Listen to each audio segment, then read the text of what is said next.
And now, CNN's Anderson Cooper on assignment for 60 Minutes. You probably never heard a good news story about malnutrition, but you're about to. Every year, malnutrition kills 5 million children. That's one child every 6 seconds. But now, the Nobel Prize-winning relief group Doctors Without Borders says it finally has something that can save millions of these children. It's cheap, easy to make, and even easier to use. So what is this miraculous cure? It's a ready-to-eat, vitamin-enriched concoction that may just be the most important advance ever to cure and prevent malnutrition. It's a revolution in nutritional affairs. I mean, this is... It's a revolution. It's a revolution. Dr. Milton Tectonidis is the chief nutritionist for Doctors Without Borders. Now we have something. It is like an essential medicine. In 3 weeks, we can cure a kid that is looking like they're half dead. We can cure them just like an antibiotic. It's just boom. It's a spectacular response. It's the equivalent of penicillin, you're saying? For these kids, for sure. No kids need it more than these children in Niger, a desperately poor country in West Africa where child malnutrition is so widespread, most mothers have watched at least one of their children die.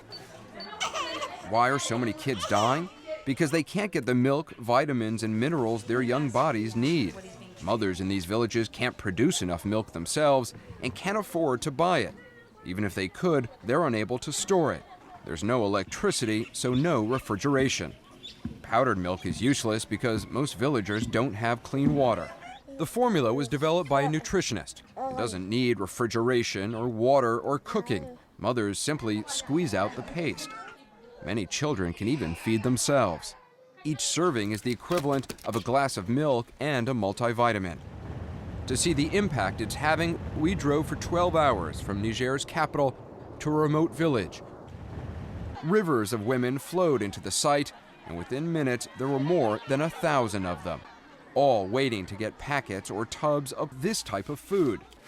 In a land where plastic bags are a luxury, they carried the plumpy nut home in their scarves, their hands, or simply stacked on top of their heads. When you see some of these kids, they don't look sick. They don't look malnourished. They don't have bloated bellies or little stick arms.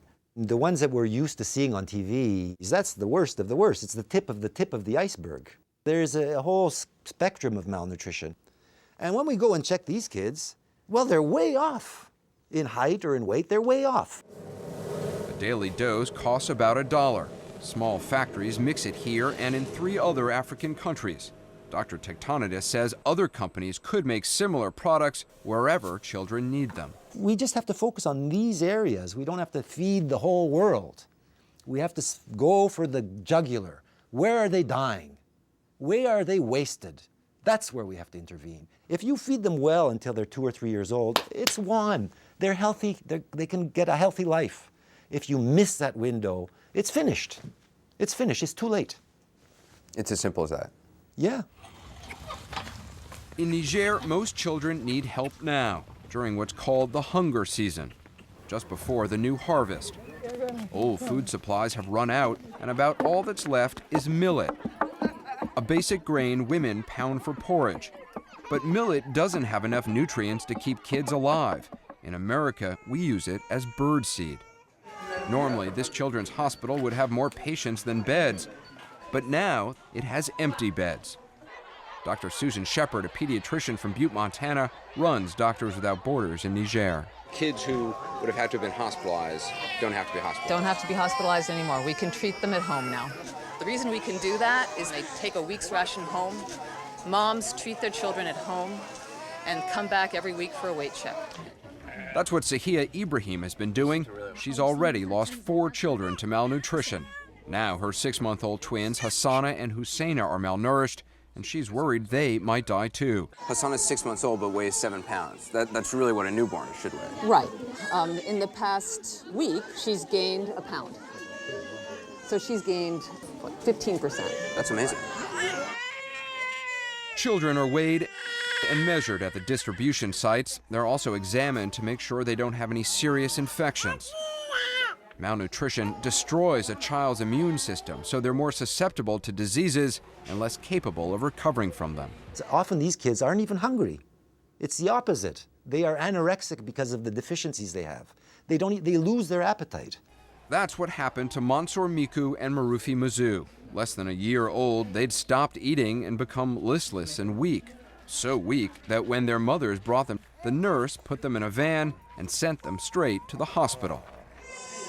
3 days later, however, they were smacking their lips, almost ready to go home. Have you seen kids who were on the brink of death brought back? Oh yeah, for sure. Again and again and again and again. But not always. Sometimes parents wait too long before bringing their child to doctors. We found Rashida Mamadou in intensive care, barely clinging to life. Her eyes are open and she's responding with little cries to touch, but she's not awake. Which is just another sign that her heart is not able to pump enough blood. And what's that on her skin? Malnourished children often have skin lesions. So her skin is literally peeling away? That's one of the consequences of malnutrition. How serious is she? I mean, how serious is her condition? Very.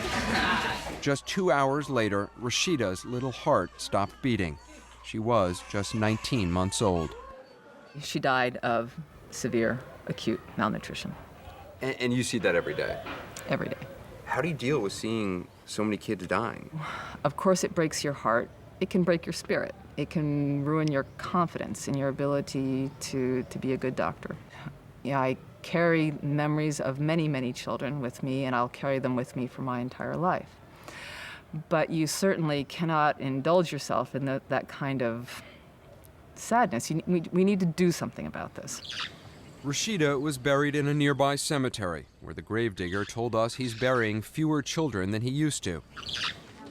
2 years ago, this region had the highest malnutrition rate in Niger, but now it has the lowest. Dr. Shepard told us they'll be able to treat more than 120,000 kids this year, up from just 10,000 3 years ago. What about peanut allergies? We just don't see it. You don't see kids with peanut allergies? We don't see children with symptoms of allergy. In developing countries, food allergy is not nearly the problem that it is in industrialized countries. This type of food. Where 85% of the people live, girls start marrying at age 11. By 15, most have wed, and by 16, most have already become mothers. The average woman here gives birth 8 times in her lifetime, but largely because of malnutrition, 1 in 5 of those children will die before they reach the age of 5. Those who survive, half of them will have stunted growth and will never reach full adult height. But now, more children are surviving and thriving. And kids are doing better. Moms say their child's skin is brighter, their appetites are better, and they're less sick. You know, what more could you ask for? Doctors Without Borders is asking for more of this type of food. Their success in Niger proves, they say, that fortified, ready-to-eat products save children's lives. Dr. Tiktanidis says if the United States and the European Union were willing to spend part of their food aid on this, more companies would start making it. Even by taking a minuscule proportion of the global food aid budget, they will have huge impact. Huge impact. We're not even asking for billions, but it will solve so much of the underlying useless death. So we got to do that now. It's useless death. Wasted life. Just totally wasted life for nothing because they don't have a bit of peanut butter with vitamins. What a waste.